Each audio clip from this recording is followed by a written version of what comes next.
But come a bit closer, folks. I don't want to talk too close to the sanctuary because there's somebody in there using it.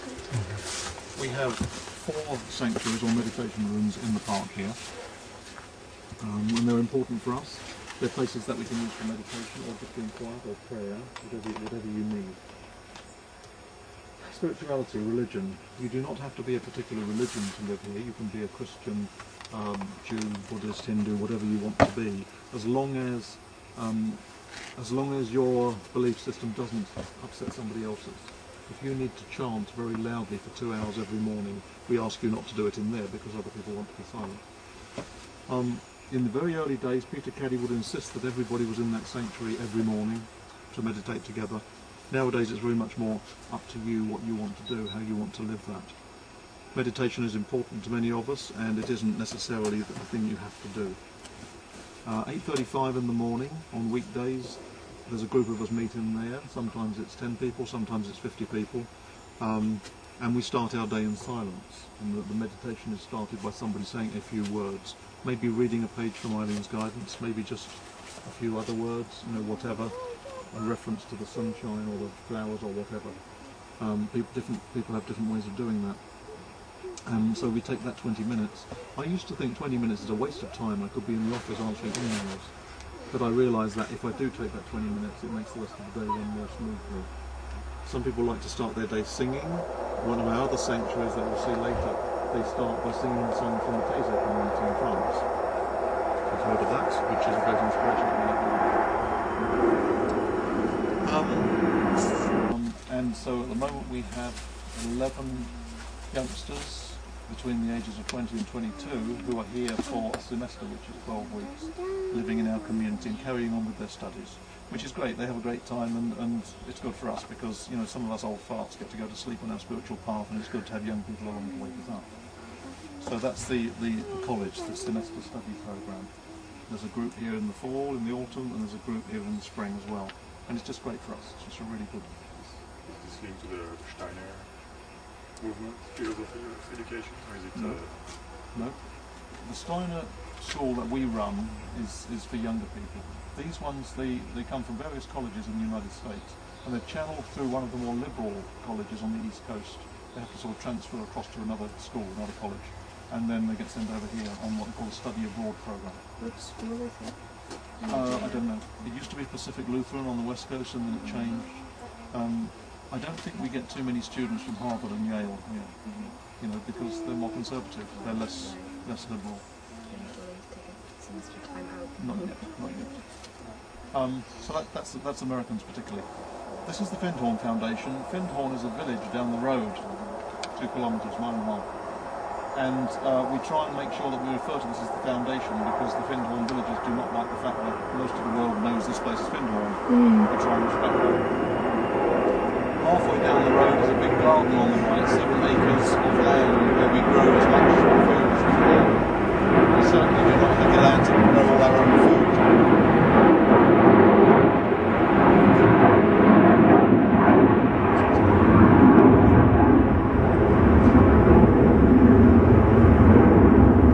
And we have plastic tunnels down there, we can grow lettuces in December, that sort of thing, so we're working with that. We need an enormous amount of land to feed ourselves, in fields full of wheat for corn and that sort of thing, for bread, sorry. Okay, so let's move on. So that's the most important sign you'll see today, the red one.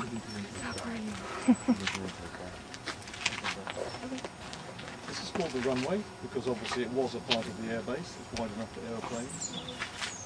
And that's the print house. That used to be the publications department where Eileen's books were printed and many others. It's now an independent business called Findhorn Press. We actually run a printing press in there. So anyone can send something to you?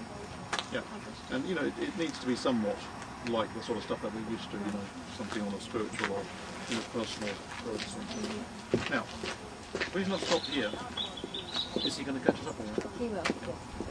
This piece of land here, all the way across to the sea, down to the air base and up to the village, is thousands and thousands of acres of dune lands, sand dunes.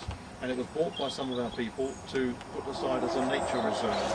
So that's what it is, it's for animals.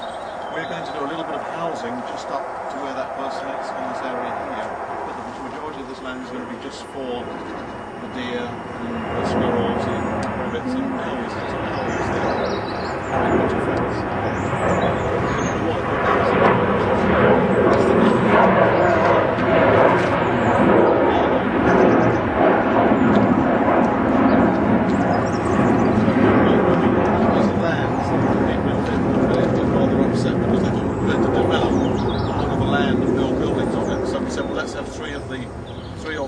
People from the local village to be on the board of directors because we want to make this a nature reserve, and that was a good way of building that relationship, because you know over the years we've had a bit of a difficult time with the villagers in Findhorn because the Scottish people are a rather conservative race, like most Northern Europeans, and they're sitting here in their nice little village and all of a sudden Her Majesty brings along, or His Majesty at that time, brings along an airbase and plunks about 7,000 people and their wives and families and noisy aircraft right down beside you. Not very nice.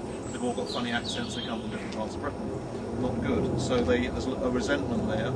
But nevertheless, when they threatened to close the airbase about 5 years ago, there was uproar because all the local businesses depend on the airbase. You know, the local shops and pubs and so on. Similarly, later when the foundation came along with the even bigger array of different accents from all over the world in 1962, there was some resentment there and some resistance and some finger pointing and name calling, and we've worked hard on building public relations there. Generally speaking, it's much better. The biggest antagonists have either died or gone away, some of the older people, and the comment I hear most commonly is about us is that they're a strange bunch, but the ones I've met have been okay. Which is like, what does that mean? And I live in Findhorn Village myself, in foundation accommodation. I've got lots of really good friends down there. You know, we've really mixed in and integrated. And they, you know, we meet them in the pub, and there's not really a problem there. But there's still conservatism. We're all a little bit scared of something different coming in. Similarly, if the foundation was to close down, that would be a big hole in the local economy too. Because we are aware that we bring about £5 million into the area in business each year. You know, all you folks are staying in local places, using the transport. You know, we buy locally as much as we can. So there's a job to be done there with public relations, local relations.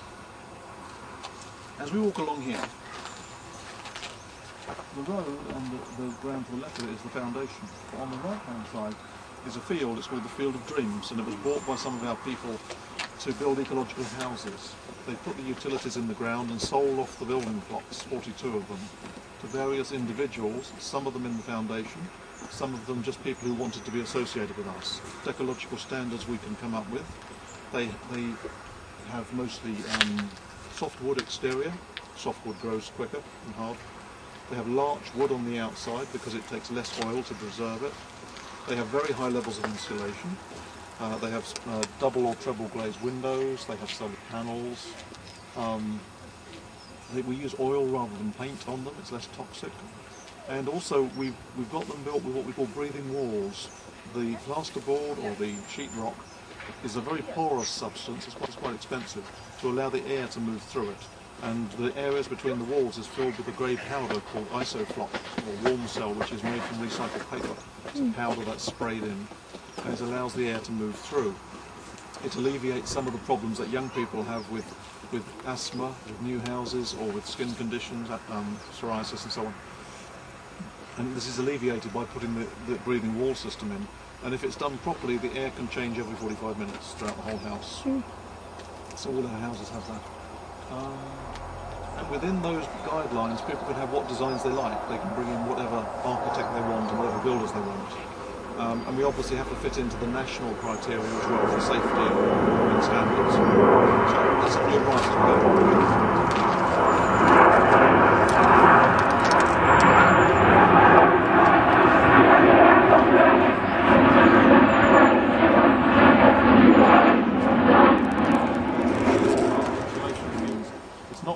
In that we haven't used the straw bales for building blocks, but it uses the straw technology, which you can see by the wobbly walls.